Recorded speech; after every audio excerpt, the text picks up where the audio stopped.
मुसहरी थाना क्षेत्र के रहने वाले फैज आलम ने उपभोक्ता आयोग के में एक निजी फाइनेंस के प्रबंध निदेशक, शाखा प्रबंधक और एक ऑटोमोबाइल एजेंसी के प्रबंधक निदेशक पर धोखाधड़ी का मुकदमा दर्ज कराया। उन्होंने 5,25,000 रुपए हर्जाने की मांग की है।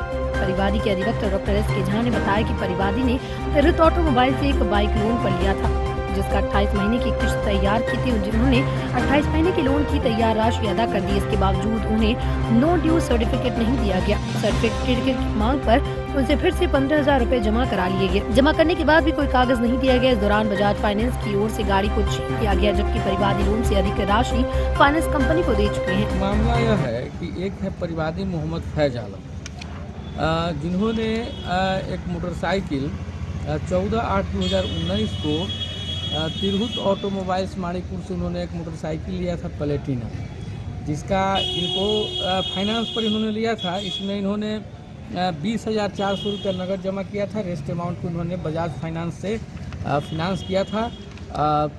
तिरहुत ऑटोमोबाइल्स वालों ने ही इनको फिनांस अपने स्तर से करवाया था। इनका था मामला यह कि इनको 28 किस्त में पैसा पेमेंट करना था। इन्होंने टोटल ऋण की राशि को की अदायगी कर चुके हैं। इसके बावजूद बजाज के फाइनेंस के द्वारा इनसे 15,000 रुपये का डिमांड किया गया, वो पैसा दे भी दिए।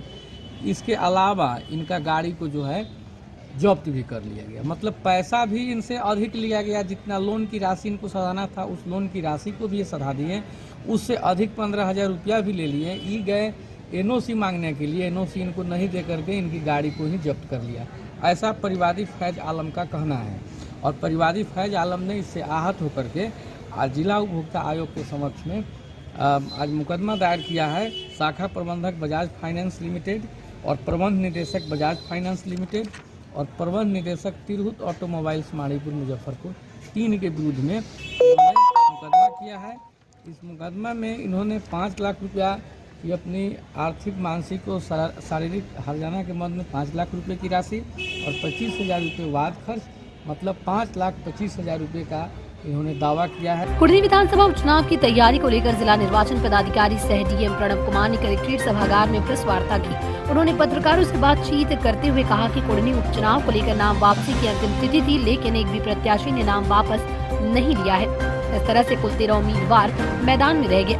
5 दिसंबर को विधानसभा की कुढ़नी सीट पर मतदान है। 8 दिसंबर को मतगणना है। मतदान का समय सुबह 7 से शाम 6 बजे तक है। इसकी तैयारी चुनाव आयोग की तरफ से पूरी कर ली गई। जिला प्रशासन निष्पक्ष चुनाव कराने को लेकर प्रतिबद्ध है।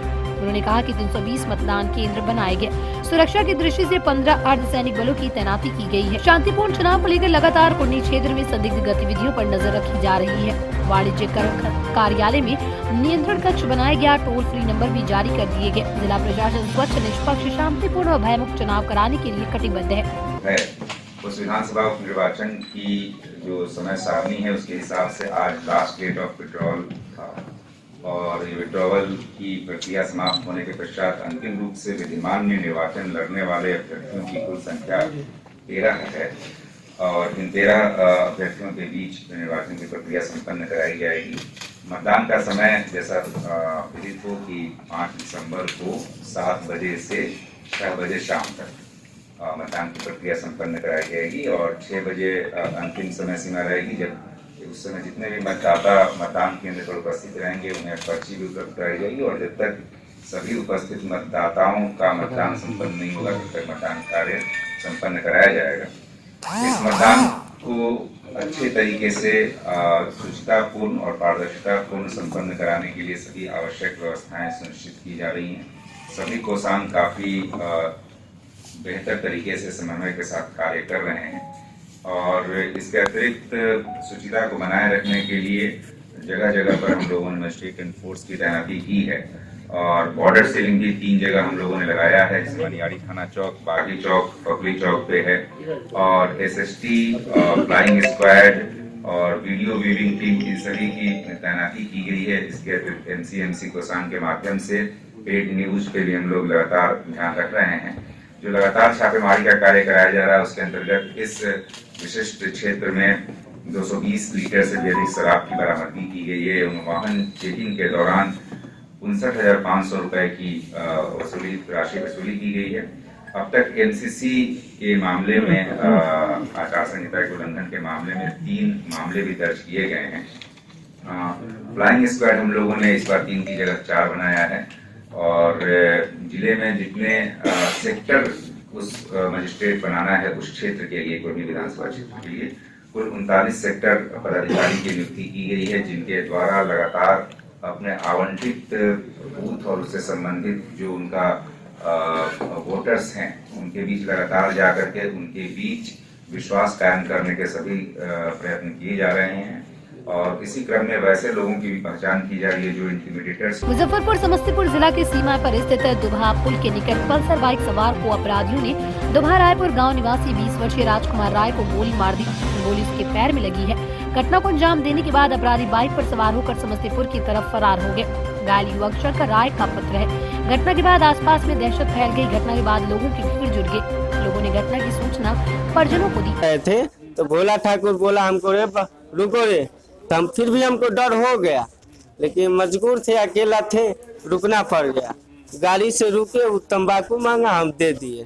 तो वो हमको बोला क्या पिएगा कुछ, हम बोला हम कुछ नहीं पिएंगे खाएंगे। तो हमने वहाँ नहीं रुके, तो थोड़ा सा हल्का 10 कदम आगे बढ़ करके गाड़ी हम सेल्फ मारबो नहीं किए, चाबी लगा रहे थे, उतने में डांड में से पिस्टल निकाल करके हम पे दोनों हाथ से चला दिया। अपनी आंखों से हम देखे दोनों हाथ से चलाते हुए भोला ठाकुर को। और जब तीसरा गोली जब चलाना वो चालू किया तो वो फंस गया, पता नहीं। हम भाग चले, वहां से भागे, हमको उस भाग गए हल्दी गाड़ी को लॉक करके। पूसा थाना को फोन किए, पूसा थाना बैंक चेक कर रहा था, उस जल्दी में पूसा थाना आया, हमको ले करके इलाज करवाया। एसपी साहब बोले जो नहीं, इसको समस्तीपुर लेके आओ। वहाँ इलाज होने के बाद